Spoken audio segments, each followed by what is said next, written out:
soo degaya hadal haynta madaxweynaha Soomaaliya imanaya Soomaaliland hargeysa imanaya horta waa hadal hayn laakiin hadal haynta haba madaxweynaha Soomaaliya Maxamed Cabdullaahi talaabo wanaagsan u qaaday markuu yiri kala galin baan laakiin wuxuu ku diiday markuu yiri waa imanaya hargeysa oo sidee ku imanaya la isku diiday sidee ku imanaya xeerarka caalamiga curfiga dawliga عقلك السليم كأ مدنا ما قادن كرو نك الدولة ديسي يدل كيس وكم ذا حد يعني وحاسود دنبي أنقرأ أيادتك وحاو جيستي ولي بقرانا أيه أنا بقول مدحوري هنا قبل الذي سو سيارنا أيه صوما هو أنا أيه أنا صوما صوين تما وتامين أقبلنا ما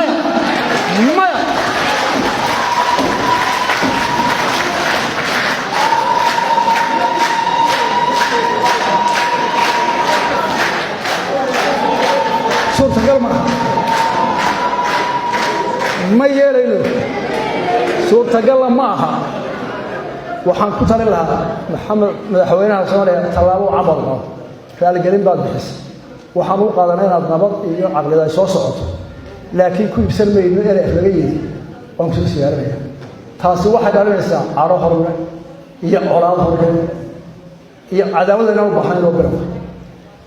ما كان سوق وواحد الحياة لا يوم حمرة يا Soomaaliya anigana yaabul madaxweynaha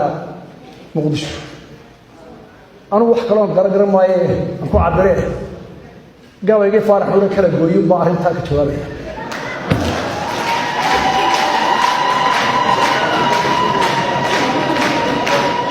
faarax wuxuu yiri qosol beera foolal qayaxan qiilan garanay boorana fi laga qafiyay qabarnu hoosiyay تقوم بها كي لغو قطري قوة فصولي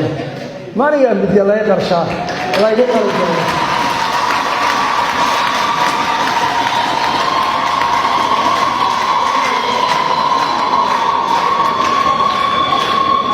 قوم كي لما باراني له